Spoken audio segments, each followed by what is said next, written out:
हिमालय के जंगल में टुनटुनी चिड़िया उसकी सास बबली कबूतरी में बिल्कुल भी नहीं बनती थी, क्योंकि टुनटुनी चिड़िया एक गरीब परिवार की बेटी थी। बबली कबूतरी हर समय अपनी बहू टुनटुनी चिड़िया को ताने दिया करती थी।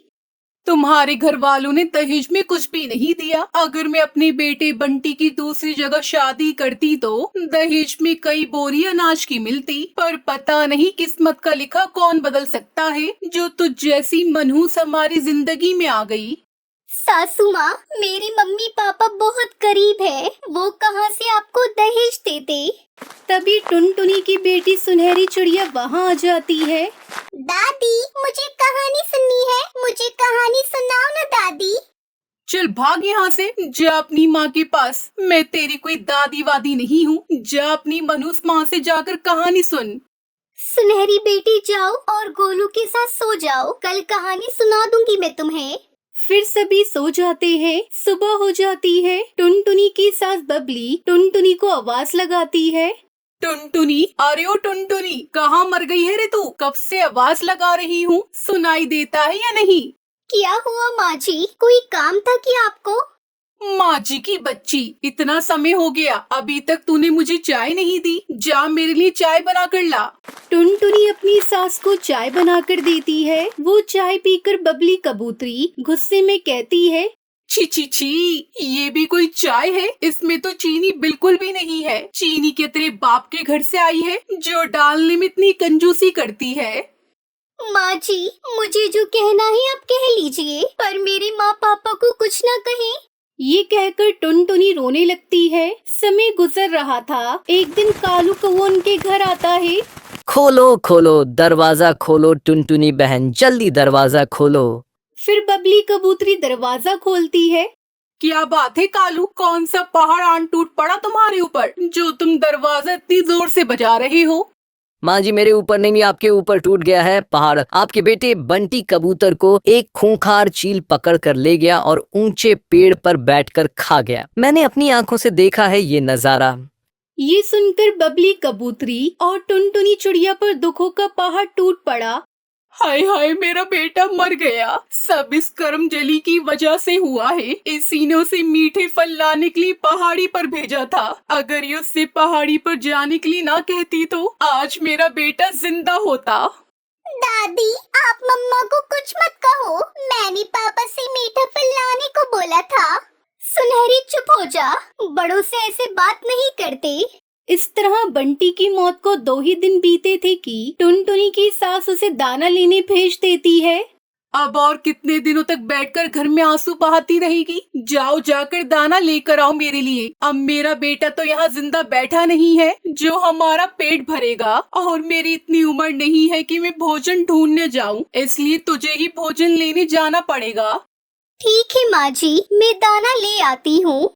ये कहकर टुनटुनी चिड़िया दाना लेने चली जाती है। जब वो लौटकर आती है तो देखती है कि उसके दोनों बच्चे घर के बाहर बैठे थे और उनका सारा सामान भी घर के बाहर पड़ा था। क्या हुआ बच्चों, तुम दोनों घर के बाहर क्यों बैठे हो और ये सामान यहाँ क्यों रखा है? बताओ मुझे, सब किसने किया? मम्मा, ये सब दादी ने किया है। दादी ने आपके जाने के बाद हमें घर से बाहर निकाल दिया और हमारा सारा सामान भी फेंक दिया। ये सुनकर टुनटुनी चिड़िया घर का दरवाजा बजाती है। माँ जी, सुनिए माँ जी, दरवाजा खोले। माँ जी, आपने हमें घर से बाहर क्यों निकाला है? आज निकाला है, पहले ही निकाल दिया होता तो आज मेरा बेटा जिंदा होता। चली जाओ मेरी नजरों से दूर, तुम दोनों मनहूस दोबारा यहाँ दिखना भी मत। माँ जी, आपने अच्छा नहीं किया।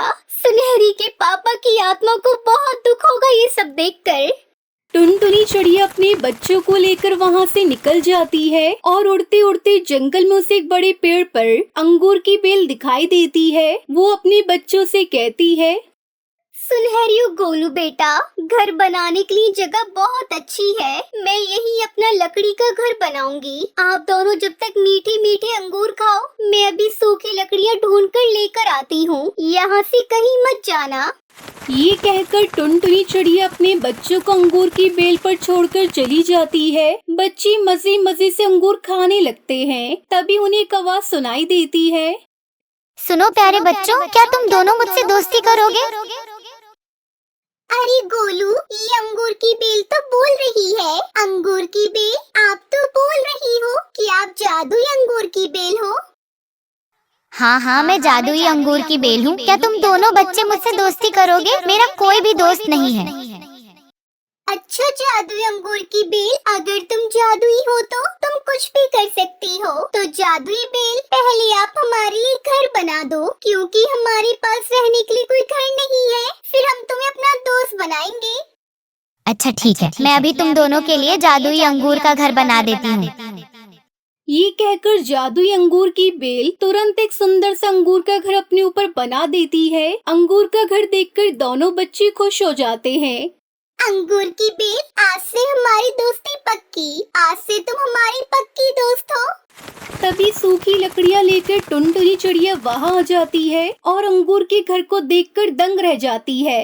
मम्मा, अब लकड़ियों की कोई जरूरत नहीं। जादुई अंगूर की बेल ने हमारे लिए देखो कितना सुंदर अंगूर का घर बना दिया है। हम इसमें रहेंगे। टुनटुनी चिड़िया, आप अपने बच्चों के साथ इस जादुई अंगूर घर में आराम से रहें। अगर कभी किसी चीज की जरूरत हो तो आप मुझसे कहना। आपका बहुत बहुत धन्यवाद अंगूर की जादुई बेल। मैं अपने बच्चों के साथ दर दर भटक रही थी। आपने अंगूर का घर बनाकर मेरी बहुत बड़ी मदद की है। मैं आपका ये एहसान कभी नहीं चुका पाऊंगी। फिर टुनटुनी चिड़िया अपने दोनों बच्चों के साथ खुशी खुशी उस जादुई अंगूर के घर में रहने लगती है।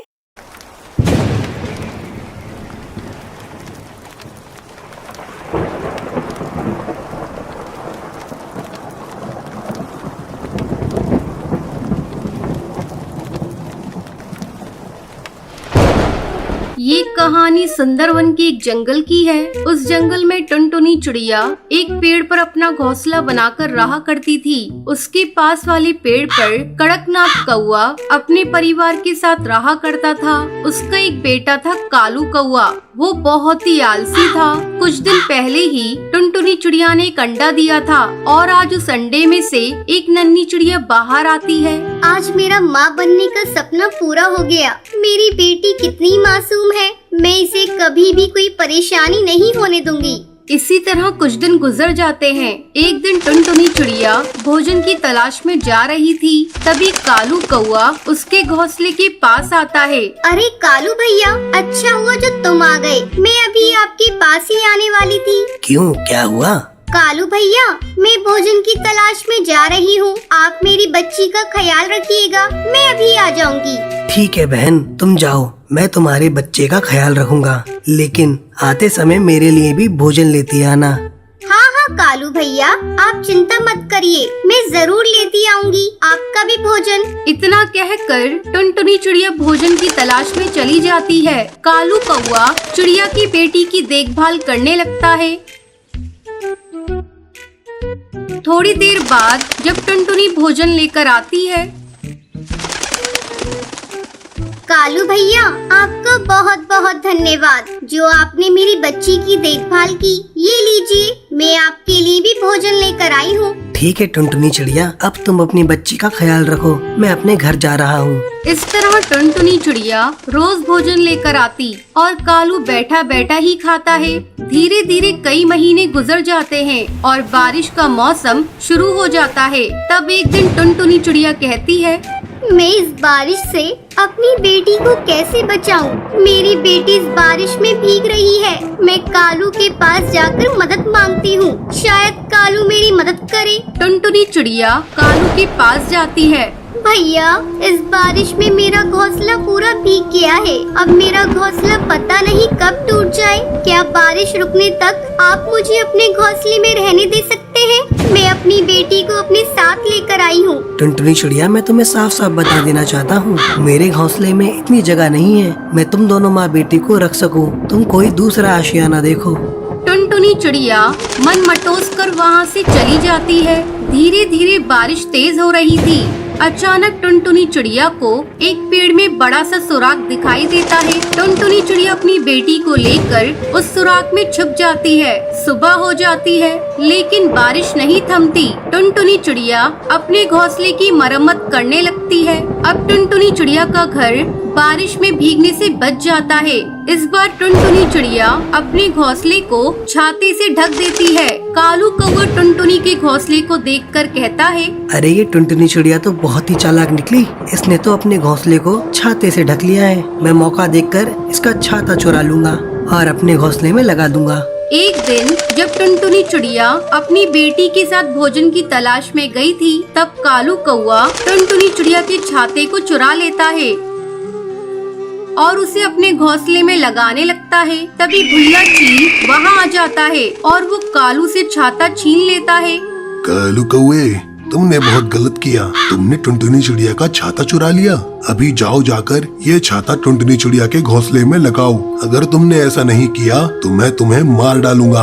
भुल्ला चील के डर से कालू कौवा छाता ले जाकर टुनटुनी चिड़िया के घोंसले में लगा देता है। फिर उस जंगल के सारे पक्षी और टुनटुनी चिड़िया अपनी बच्ची के साथ खुशी खुशी रहने लगती है।